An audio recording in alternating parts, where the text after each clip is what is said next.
नमस्कार, मैं हूं देवराज पटेल और आप सभी का आपके अपने YouTube चैनल देवा स्टडी चैनल पर स्वागत करता हूं। इस वीडियो में हम लेकर चलेंगे NCERT गणित कक्षा 7वीं के प्रश्नावली 1.4 का संपूर्ण हल। तो चलिए शुरू करते हैं।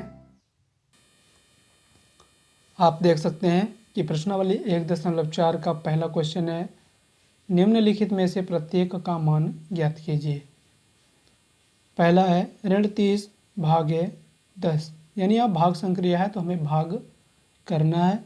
चलिए पहले को हल करते हैं। ऋण 30 भागे 10, इसको हम कैसे लिख सकते हैं? ऋण 30 भाग को हम बटा लिख सकते हैं, बटे 10 हो गया, ये कट गया, 10 दिया 30 बराबर आ गया ऋण पहले से और 3, तो ऋण 3 हो गया। ऐसे ही दूसरे नंबर को हल करेंगे, बी नंबर को। 50 भागे ऋण 5 है, इसको भी लिख लेंगे 50 बटे ऋण 5। अब ये कट जाएगा, 5 दाहम 50, तो ऋण पहले से है तो ऋण, और ये 10 है तो 10। आपका उत्तर हो गया ऋण 10। ठीक है। सी नंबर है ऋण 36 भागे ऋण 9, तो इसको भी हल करेंगे। ऋण 36 भागे ऋण 9, ऋण 36 बटे ऋण 9 हो जाएगा, इसको बटे में लिख लेंगे। अब ये कट जाएगा, 9 चौको 36 और ऋण से ऋण कट गया, कितना बचा? 4 बचा। ऐसे डी नंबर को भी हल करना है। डी नंबर का है ऋण 49 भागे 49, तो ये हो जाएगा 49, ऋण 49 बटे 49, तो 49 एक का 49 कटेगा और ऋण पहले से है तो ये हो जाएगा ऋण 1। ठीक है, यानी डी नंबर का आंसर हो गया ऋण 1। अब ई नंबर का है 13 भागे ऋण 2 धन 1। ठीक है, तो पहले कोष्टक वालों को हल करना है, तो चलिए इसको भी हल करते हैं। 13 भागे ऋण 2 धन 1, तो ये 13 पहले रहेगा, भाग में उतार लेंगे, पहले इसको हल करना है, तो हो जाएगा ऋण 2 धन 1। अब 1 में 13 भागे, अब 1 में 2 घटाएंगे तो आ जाएगा ऋण 1। ठीक है, अब 13 बटे ऋण 1 लिख सकते हैं, तो 1 13 13 कटेगा और ऋण है तो ऋण, यानी इसका आंसर आ गया ऋण 13। ऐसे ही एफ नंबर को भी हल करना है। 0 भागे ऋण 12, 0 भागे ऋण 12 है, इसको कैसे लिखेंगे? 0 बटे 12 और ऋण है तो ऋण, निकल जाएगा 12 शून्य में 0 और बराबर, अब बराबर में आ जाएगा ऋण और 0 है तो 0, ऋण 0 है तो 0 को चाहे ऋण में लिखो चाहे धन में, तो ये हो जाएगा आंसर 0। ठीक है, चलते हैं जी नंबर। जी नंबर का है ऋण 31 भागे ऋण 30 धन ऋण 1, इसको भी हल करेंगे। ऋण 31 भागे ऋण 30 धन ऋण 1, तो क्या करेंगे? ऋण 31 को उतार लेंगे, भागे पहले कोष्टक वाले को हल करना है, तो ये हो जाएगा ऋण 30, धन का ऋण से गुणा होगा तो ऋण 1, तो ऋण 31 भागे ऋण 30 और ऋण 1 दोनों जुड़ जाएंगे तो हो जाएगा ऋण 31। अब इसको हम कैसे लिख सकते हैं? ऋण 31 बटा ऋण 31 लिख सकते हैं। 31 एक काम 31 कट गया और एक ऋण से ऋण कट गया, तो आपका आंसर क्या आ गया? 1। ठीक है, चलते हैं एच नंबर पर। अब आ गए हैं एच नंबर पर। एच नंबर है ऋण 36 भागे 12, फिर भागे है 3, तो पहले कोष्टक वाले को हल करना है, तो हल करेंगे इसे। ऋण 36 भागे 12 भागे 3, पहले इसको हल कर लेंगे, तो हम इसको कैसे लिख सकते हैं? ऋण 36 बटे 12 भागे 3, ये कट जाएगा, 12 तो ये 36, तो ये हो गया ऋण 3 भागे 3। तो इसको हम क्या लिखेंगे, ऋण 3/3 लिख सकते हैं। 3 1 कम 3 कट गया, तो आपका आंसर हो जाएगा ऋण पहले से है और ये 1, आंसर आ गया ऋण 1। और ऐसे ही आई नंबर को हल करेंगे।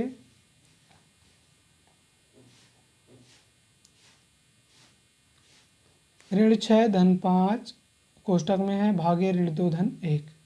तो पहले इसको हल करना है, तो पहले इसको लिख लें, ऋण 6 धन 5 भागे ऋण 2 धन 1।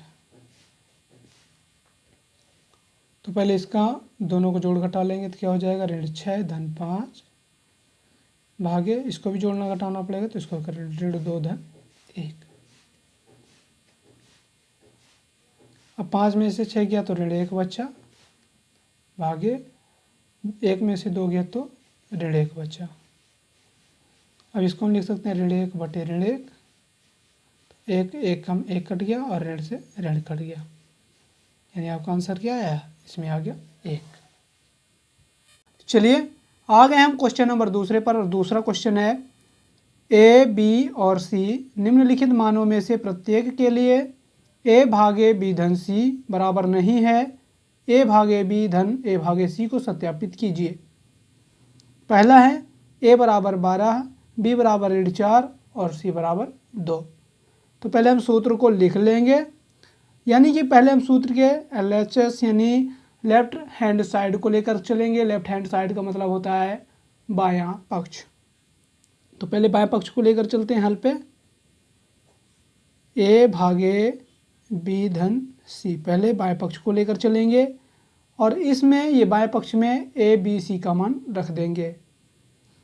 तो ए का मान है 12 भागे, बी का है ऋण 4 तो ऋण 4 धन सी का मान है 2।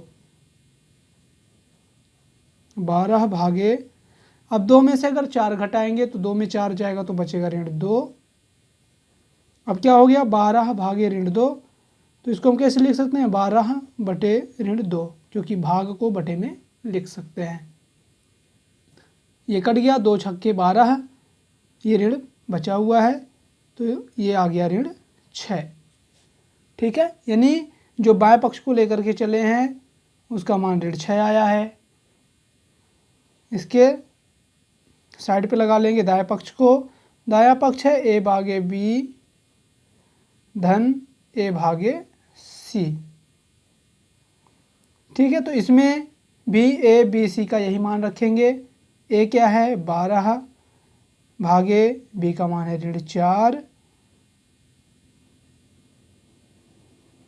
धन ए का मान है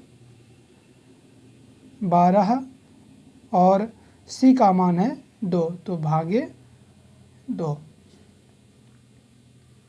अब क्या करेंगे, इसको हम कैसे लिख सकते हैं, 12 बटे ऋण 4 लिख सकते हैं, 12 भागे ऋण 4 को, धन 12 बटे 2 लिख सकते हैं, 12 भागे 2 को। अब इसको काट देंगे, 4 तिया 12 कट गया, ये 2 छक्के 12 कट गया। तो इसमें ऋण पहले से है तो ऋण और आया 3 तो ऋण 3 हो गया, धन ये आ गया 6। अब 6 में से 3 जाएगा तो कितना बचेगा, 3। तो आप देख सकते हैं कि बायां पक्ष ऋण 6 आया है और दायां पक्ष 3 आया है, तो ये दोनों बराबर नहीं हैं। तो हम लिख सकते हैं यहाँ कि बायां पक्ष बराबर नहीं है दाएं पक्ष के, यानी बराबर दायां पक्ष। ठीक है, यानी हमें यही सत्यापित करना था कि बाएं पक्ष को जब लेकर चलेंगे तो दायां पक्ष बराबर नहीं आएगा। और आप देख सकते हैं कि बायां पक्ष और दायां पक्ष अलग अलग आया है, तो हमने आंसर पे लिख दिया कि बायां पक्ष बराबर नहीं है दायां पक्ष। चलिए अब चलते हैं दूसरे नंबर पर। अब आ गए हम क्वेश्चन नंबर दूसरे नंबर पर। यहाँ भी ए भागे बी धन सी बराबर नहीं है, ए भाग बी धन ए भाग सी को सत्यापित करना है। और यहाँ ए का मान ऋण 10 है, बी का मान 1 है और सी का मान भी 1 है। चलिए इसे भी हल करेंगे। तो सबसे पहले बाएं पक्ष को लेंगे। बाएं पक्ष क्या है, ए भागे बी धन सी। तो सबसे पहले इसे हल करेंगे।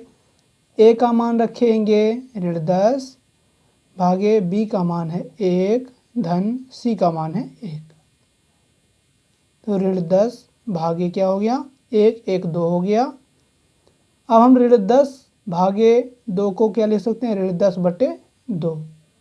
ये कट जाएगा, 2 पंचे 10, तो बराबर ये 5 से कटा है और पहले से ऋण बचा हुआ है ऋण, और ये आ गया 5। तो आंसर आ गया इसका ऋण 5। यानी बायां पक्ष क्या आया, बायां पक्ष आया है ऋण 5। अब दाएं पक्ष को लेकर के चलेंगे इसके साइड पे। दायां पक्ष a भागे b धन a भागे c है। ठीक, अब इसमें भी a का मान ऋण 10 रखेंगे, b का मान 1 रखेंगे और c का मान 1 रखेंगे। तो a का मान ऋण 10 भागे b का मान है 1 धन a का मान है फिर ऋण 10 धन c का मान है 1। 10 भागे 1 को हम लिखेंगे ऋण 10/1 धन, इसको भी ऐसा लिखेंगे, यहाँ भाग होगा, सॉरी यहाँ मैंने धन बना दिया था, यहाँ भाग होगा, तो इसको भी हम लिख सकेंगे ऋण 10/1। अब ये कट जाएगा, 1 दाहम 10 और ये भी 1 दाहम 10, यानी ये ऋण है, आ गया 10 धन, ये ऋण है और ये 10, तो ऋण 10, यानी ऋण 10 धन का ऋण से गुणा हो गया तो ऋण और आया 10, यानी दोनों ऋण ऋण में है तो दोनों जुड़ेंगे और चिन्ह ऋण का रहेगा, तो हो गया ऋण 20। ठीक, तो यहाँ ऋण 5 आया है, बायां पक्ष ऋण 5 है और दायां पक्ष ऋण 20 है, तो ये दोनों पक्ष बराबर नहीं है, तो यहाँ लिखेंगे बायां पक्ष बराबर नहीं है दायां पक्ष। ठीक है, और हमें यही सत्यापित करना था, यही बताना था। अब आ गए हम क्वेश्चन नंबर 3 पर, और क्वेश्चन नंबर 3 है रिक्त स्थानों की पूर्ति कीजिए। तो हमें रिक्त स्थानों की पूर्ति करना है। जैसा पहला है 369 भागे, यहाँ खाली स्थान है, बराबर 369। तो चलिए इसे हल करेंगे। यहाँ हो जाएगा 369 भागे, जो खाली स्थान है खाली स्थान में हम x मानेंगे, बराबर 369। ठीक है, अब क्या हो जाएगा, 369 भागे x है तो इसको हम लिख सकते हैं 369/x बराबर 369/1। ठीक है, अब इसका कर देंगे तिर्यक गुणा, क्या हो जाएगा 369 गुणे 1 बराबर 369 गुणे x। ठीक है, अब ये जो 369 है इसके गुणे में है तो इधर आ जाएगा तो भाग में हो जाएगा, 369 इसका इससे गुणा हो तो 369 आ गया, और ये इधर आ जाएगा बटे में 369 बराबर बचेगा x। ठीक, तो ये कट जाएगा 369 एक कम 369, तो इसका आंसर क्या हो गया x, यानी 1 बराबर x आया है, तो हमें x के जगह में 1 रखना है, यानी आपका आंसर क्या होगा 1 होगा। ठीक, ऐसे ही बी नंबर को भी सॉल्व करेंगे। बी नंबर है ऋण 75 भागे, यहाँ खाली स्थान है, बराबर ऋण 1 आया है, इसको भी हल करेंगे। ऋण 75 भागे खाली स्थान पे x ले लेंगे, बराबर ऋण 1। अब ऋण 75 भागे x को कैसे लिखेंगे, ऋण 75/x लिखेंगे, बराबर ऋण 1। ऋण 1 के बटे में कुछ नहीं तो इसके बटे में हम 1 मान लेंगे। अब क्या हो जाएगा, इसमें भी तिर्यक गुणा करेंगे तो ऋण 75 का गुणा 1 से होगा, इसका इससे गुणा होगा, बराबर x का गुणा ऋण 1 से होगा। ठीक है, 75 का गुणा 1 से हुआ तो 75 हुआ, और ऋण है तो ऋण, बराबर x का गुणा जब हुआ ऋण 1 से, या कि ऋण 1 को हम इसके बटे में ले आएंगे और बराबर x, तो ऋण से ऋण कट गया और 75 एक कम 75 कट गया, तो x बराबर आ गया 75, यानी यहाँ आपका आंसर हो जाएगा 75। ठीक है, चलते हैं और आगे। सी नंबर को भी ऐसा ही हल करना है। ऋण 206 भागे बिंदी बिंदी है, बराबर 1, तो यहाँ खाली स्थान पे क्या होगा ये बताना है, तो इसको भी हल करेंगे ऐसा ही जैसा हमने ए और बी को किया है। तो इसको लिखेंगे ऋण 206 भागे खाली स्थान पे हम x मान लेंगे, बराबर 1। अब क्या लिखेंगे, ऋण 206 भागे x को लिखेंगे ऋण 206 बटे x बराबर 1 है, तो 1 इसके बटे में 1 ले लेंगे। अब कर देंगे यहाँ पे तिरे गुणा, तो ऋण 206 का 1 से गुणा होगा और x का 1 से गुणा होगा, क्या हो जाएगा,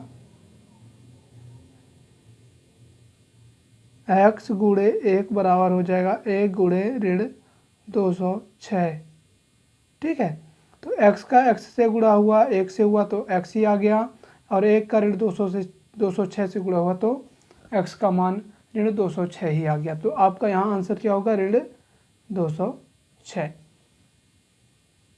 अब डी नंबर को भी ऐसा ही हल करेंगे। डी नंबर है ऋण 87 भागे खाली स्थान बराबर 87, तो इसको भी हल करेंगे हम ऐसा ही x मानकर, तो हो जाएगा ऋण 87 भागे x बराबर 87।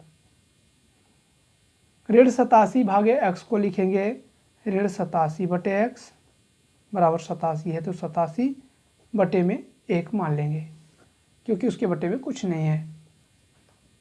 अब हो जाएगा ऋण 87 का गुणा, यहाँ तिरे गुणा करेंगे ना, तो ऋण 87 का गुणा 1 से बराबर x का गुणा 87 से, इसका इससे और इसका इससे गुणा हो गया।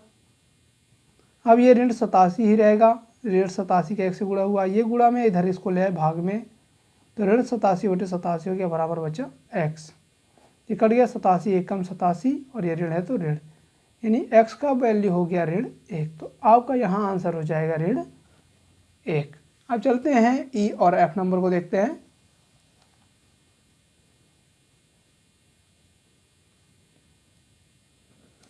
ई नंबर को भी ऐसे ही हल करना है।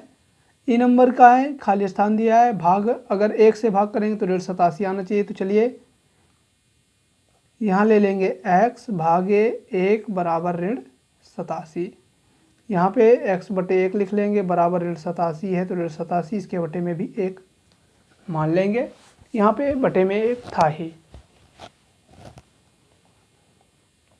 अब तिरे गुणा कर देंगे, तो x का गुणा 1 से हुआ और 1 का गुणा ऋण 87 से होगा, इसका गुणा इससे और इसका इससे हो गया, तो x का 1 से गुणा होता x आ गया और ऋण 87 का गुणा 1 से हुआ तो ऋण 87 आ गया, यानी x का वैल्यू आ गया ऋण 87, तो खाली स्थान पे हो जाएगा ऋण 87। ठीक है, अब देखते हैं एफ नंबर को।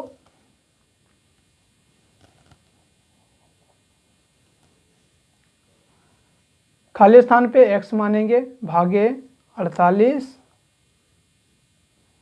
बराबर ऋण 1, तो इसको हम लिख लेंगे x बटे 48 बराबर ऋण 1 बटे 1। अब यहाँ भी तिर्यक गुणा होगा, x का गुणा 1 से बराबर 48 का गुणा ऋण 1 से होगा, x का गुणा 1 से हुआ तो x आया और 48 का गुणा ऋण 1 से हुआ तो हो गया ऋण 48, यानी आपका आंसर आ गया ऋण 48, तो खाली स्थान पर होगा ऋण 48।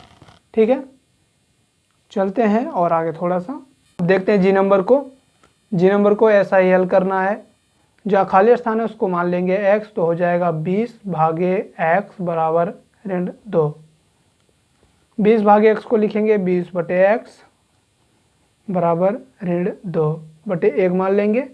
अब यहाँ कर देंगे तिर्यक गुणा, तो 20 का गुणा x से 1 से होगा बराबर x का गुणा ऋण 2 से होगा, 20 1 कम 20 हो जाएगा और ऋण 2 को बटे में ले आएंगे, जब उधर गुणा में है तो इधर आएगा तो बटे में होगा बराबर x, और ये कट जाएगा 2 दाम 20 और ऋण पहले से तो हो गया ऋण 10 बराबर x, यानी x का वैल्यू हो गया ऋण 10, तो यहाँ हो जाएगा आपका आंसर ऋण 10। ऐसे ही h नंबर को भी हल करना है, तो यहाँ लेंगे x भागे 4 बराबर ऋण 3, x यहाँ ले लिए हैं, अब भागे 4 है तो x भागे 4 को हम लिख सकते हैं x बटे 4 बराबर ऋण 3 बटे 1 ले सकते हैं, तो इसके बटे 1 ले लिए। अब यहाँ हो जाएगा तिर्यक गुणा, तो x का गुणा होगा 1 से बराबर ऋण 3 का गुणा होगा 4 से, तो x का गुणा 1 से हुआ तो x आ गया बराबर ऋण 3 का गुणा 4 से हुआ तो हो गया ऋण 12, यानी आपका आंसर यहाँ हो जाएगा ऋण 12। अब चलते हैं क्वेश्चन नंबर 4 पर। यह क्वेश्चन नंबर 4 और क्वेश्चन नंबर 4 है 5 ऐसे पूर्णांक युग्म ए बी जो पूर्णांकों का जोड़ा होगा लिखना है, ताकि ए का भाग अगर बी से करते हैं तो उसका आंसर ऋण 3 हो। ऐसा एक युग्म है 6 और ऋण 2। जब हम 6 का भाग ऋण 2 से करते हैं तो आंसर ऋण 3 आ रहा है। ऐसे ही हमें 5 पूर्णांकों के जोड़े लिखना है, 5 पूर्णांक के युग्म लिखना है। तो चलिए इसको हल करेंगे। जैसा कि आप यहाँ देख रहे हैं, एक पूर्णांक है, एक पूर्णांक युग्म है 6 भागे ऋण 2 यानी 6 ऋण 2 है। अगर हम इसमें 3 जोड़ेंगे तो इधर 1 बढ़ा सकते हैं। जैसे यहाँ 6 3 9 हो जाएगा। अगर 9 भागे ऋण 3 करते हैं तब आंसर ऋण 3 आएगा। ठीक है, तो ये किसका जोड़ा हो गया, यानी इसमें जोड़ा बनेगा 9 और ऋण 3 का। ऐसे इसमें 3 और बढ़ाएंगे तो हो जाएगा 12 और यहाँ लिखेंगे 4, तो 4 तिया 12 कटेगा तो आ जाएगा ऋण 3। फिर इसमें 3 बढ़ाएंगे, उसमें 1 बढ़ाएंगे तो ये हो जाएगा 15 भागे ऋण 5। यहाँ हो जाएगा 18 भागे ऋण 6। यहाँ हो जाएगा 21 और ऋण 7। यहाँ हो जाएगा 24 ऋण 8। ऐसे ही आप जोड़े बना सकते हैं। जैसे यहाँ 6 था, 6 में 3 जोड़ दिए और 2 में 1 जोड़ दिए। इसमें 3 जोड़े, इसमें 1 क्यों जोड़े, क्योंकि आंसर 3 आना चाहिए। तो 1 तिक्के 3 होता है, इसलिए हमने इसमें 3 बढ़ाया है और इनमें 1 बढ़ाया है। तो आपके जोड़े तैयार हो गए हैं, आपका आंसर सही हो गया है। चलिए अब चलते हैं 5वें नंबर पर। हम अब आ गए हैं 5वें नंबर पर और 5वां नंबर है कि दोपहर 12 बजे तापमान 0 से 10 डिग्री सेल्सियस ऊपर था। यदि यह आधी रात तक भी 2 डिग्री सेल्सियस प्रति घंटे की दर से कम होता है तो किस समय तापमान 0 से 8 डिग्री सेल्सियस नीचे होगा। तो और आधी रात को तापमान क्या होगा। तो चलिए इसे हल करते हैं।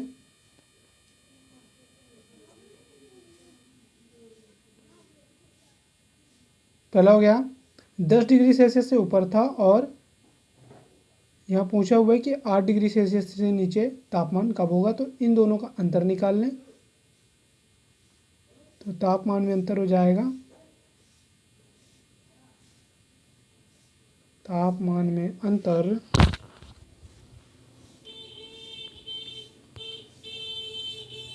10 डिग्री सेल्सियस से 0 से ऊपर, इसलिए प्लस में रहेगा, तथा ये ऋण 8 डिग्री सेल्सियस रहेगा। ठीक है, और इन दोनों का अंतर निकालेंगे तो हो जाएगा 10 डिग्री सेल्सियस ऋण 8 डिग्री सेल्सियस। तो हो जाएगा 10 डिग्री सेल्सियस ऋण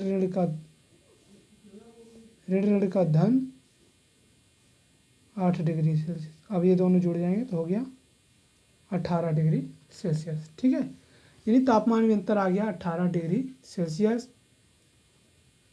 अब हमें ये निकालना है कि ऋण 8 डिग्री, ये जो 8 डिग्री सेल्सियस तापमान है ये कब होगा। इसीलिए इसका यह तापमान हो जाएगा, इसीलिए तापमान में कमी, तापमान में कुल कमी बराबर क्या होगा, कमी बराबर 18 डिग्री सेल्सियस। अब 1 घंटे में तापमान कम होता है, यहाँ ऐसा लिखेंगे कि 2 डिग्री सेल्सियस तापमान कम होता है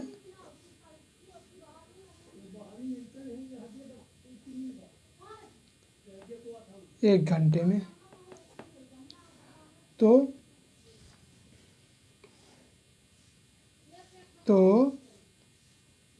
18 डिग्री सेल्सियस तापमान कम होगा बराबर 18 डिग्री सेल्सियस बटे 2 डिग्री सेल्सियस। तो ये कट गया 2 9 18 यानी 9 घंटे में। अब 12 बजे के बाद तापमान कम हो रहा है, तो 12 बजे के बाद वही 9 बजे रात को 8 डिग्री सेल्सियस तापमान हो जाएगा। ठीक है, तो इसका आंसर अतः करके लिखेंगे कि अतः रात 9 बजे तापमान 0 से 8 डिग्री सेल्सियस नीचे होगा। ठीक है,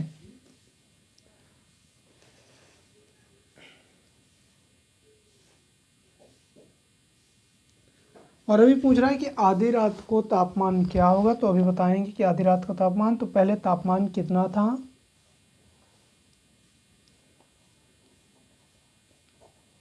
प्रारंभ में तापमान था 10 डिग्री सेल्सियस, वो भी धन में। ठीक है, तो आधी रात यानी 12 घंटे के बाद, आधी रात को तापमान कितना हो जाएगा, आधी रात को तापमान 10 डिग्री सेल्सियस में ऋण में 2 गुणे 12 डिग्री सेल्सियस को घटा देंगे, क्योंकि 12 घंटे में 12 दूना 24 डिग्री सेल्सियस तापमान कम होगा। तो क्या होगा, 10 डिग्री सेल्सियस ऋण 12 दूना 24 डिग्री सेल्सियस बराबर, जब 10 डिग्री सेल्सियस में 24 डिग्री सेल्सियस घटाएंगे तो आ जाएगा ऋण 14 डिग्री सेल्सियस।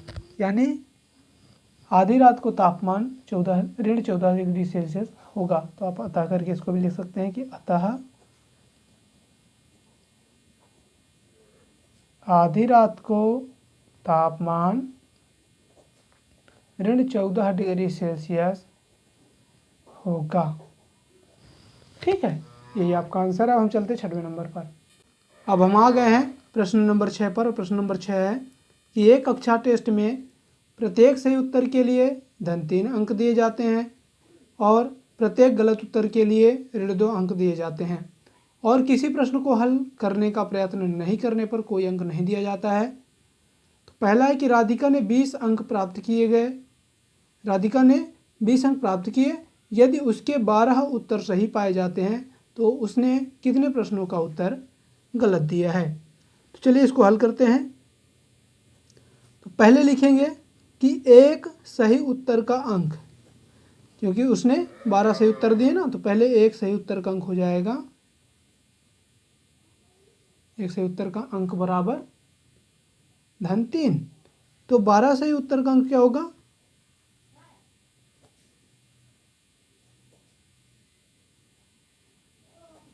12 सही उत्तर का अंक, या उत्तर 2 बार लिख गया, 12 सही उत्तर का अंक हो जाएगा 3 गुणे 12 बराबर 36 अंक हो गए। ठीक है, अब अंक कटे, यानी उसके अंक कितने कटे हैं, तो देख लें कि कुल अंक कम हुए या कटे। ठीक है, तो उसके कितने अंक कटे हैं, उसने तो उसको 20 नंबर मिला है, उसको 36 नंबर मिलने चाहिए थे। तो 20 में से 16 को घटाएंगे, 20 में से 36 को घटाएंगे तो आ जाएगा ऋण 16, यानी उसके 16 नंबर कटे हैं। कितने नंबर कटे हैं, 16 नंबर। तो एक गलत प्रश्न के लिए एक गलत प्रश्न का अंक कितना मिलता है, ऋण 2 है। तो अब हम गलत प्रश्नों की संख्या जब निकालना है तो ऋण 16 में ऋण 2 का भाग कर देंगे। क्या होगा, गलत प्रश्नों की संख्या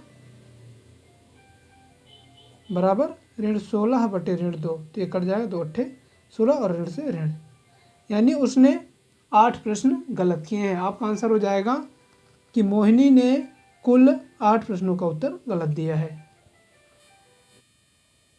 और दूसरा नंबर है कि मोहिनी टेस्ट में ऋण 5 अंक प्राप्त करती है जबकि उसके 7 उत्तर सही पाए जाते हैं, तो उसने कितने प्रश्नों का उत्तर गलत दिया है। तो चलिए इसको भी हल करेंगे।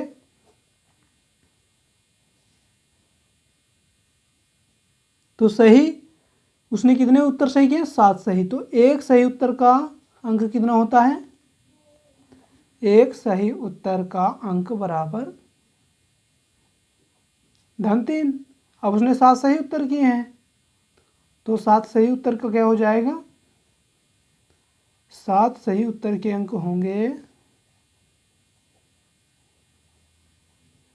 7 सही उत्तर का अंक हो जाएगा 3 गुणे 7 बराबर 21। ठीक है, अब मोहिनी ने प्राप्त अंक कितने किए, मोहिनी ने अंक प्राप्त किए। कितने? ऋण 5 अंक प्राप्त की। तो मोहिनी को जब ऋण 5 अंक प्राप्त होता है और उसके 21 नंबर ये पूरे कट जाते हैं और 5 नंबर और कटते हैं, तब उसको ऋण 5 मिलता है। तो कुल अंक कटे निकाल लें, कुल अंक कटे यानी कुल कितने अंक कटे हैं, तो ऋण 5 और ये 21 भी कट गए, इसीलिए इसको भी घटाएंगे। तो ऋण 5 और ऋण 21 हो गया ऋण 26, यानी उसके कुल 26 अंक कटे हैं। अब एक गलत उत्तर का अंक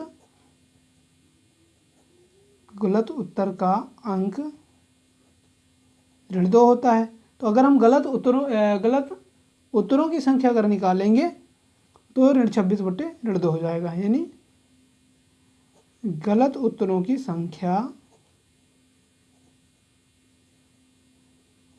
बराबर ऋण 26 भागे ऋण 2। ठीक है, तो इसको हम लिख सकते हैं ऋण 26 बटे ऋण 2, और 13 दूने 26 कट गया और ये ऋण से ऋण कट गया।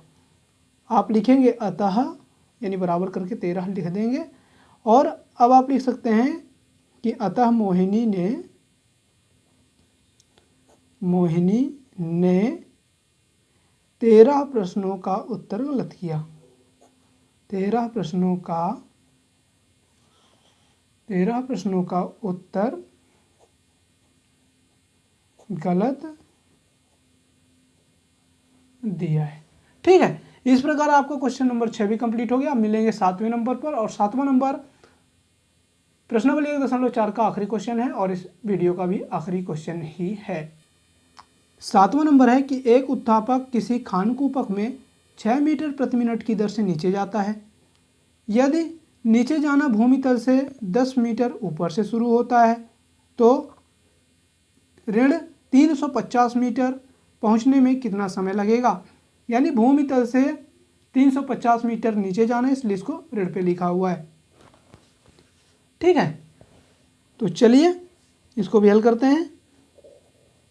हल हो जाएगा कि 10 मीटर ऊपर से, यानी ऊपर से और लेकर के नीचे तक, तो इन दोनों के बीच की दूरी यानी टोटल दूरी निकाल लें कि जो टोटल दूरी वो तय करेगा।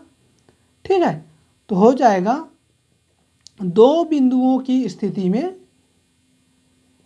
2 बिंदु, जो पहला बिंदु 10 मीटर ऊपर होगा और दूसरा जो भूमि तल से नीचे 350 मीटर होगा। तो 2 बिंदुओं की स्थिति में ऊंचाइयों का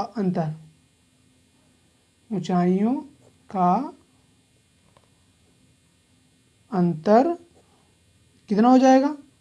10 मीटर है ही पहले से ऋण, और ये ऋण 350 मीटर है। ठीक है, तो ये हो गया 10 मीटर ऋण का धन और 350 मीटर हो गया। अब ये दोनों जुड़ जाएंगे क्योंकि धन में हो गए हैं, तो 350 में 10 जोड़े तो हो गया 360 मीटर। यानी कुल दूरी हो गई जो हम निकालना चाहते थे कि कुल दूरी उसको कितनी तय करनी है, तो आ गया 360 मीटर। अब 1 मिनट में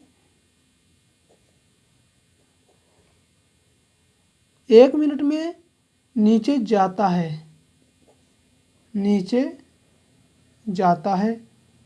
कितना जाता है, 6 मीटर नीचे। ठीक है, तो 360 मीटर नीचे जाने में समय लगाएगा।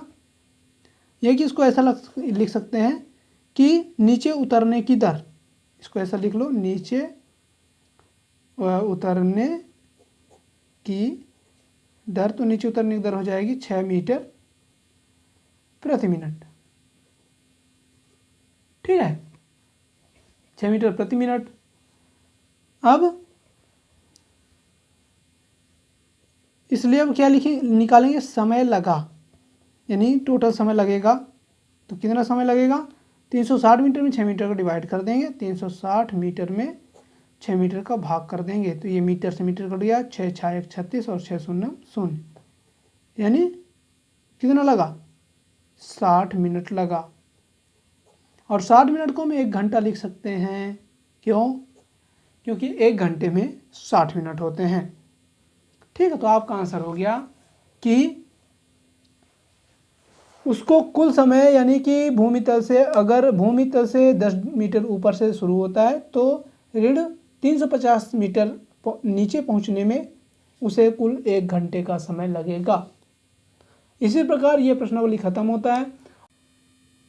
आपसे एक रिक्वेस्ट है कि अगर हमारी वीडियो आपको पसंद आई हो तो हमारे वीडियो को लाइक करेंगे, अपने दोस्तों के साथ, अपने सहपाठियों के साथ, अपने कक्षा के साथियों के साथ इसे शेयर करेंगे और हमारे चैनल को सब्सक्राइब कर लेंगे ताकि हमारे प्रत्येक वीडियोस की नोटिफिकेशन सबसे पहले आपको मिले। धन्यवाद।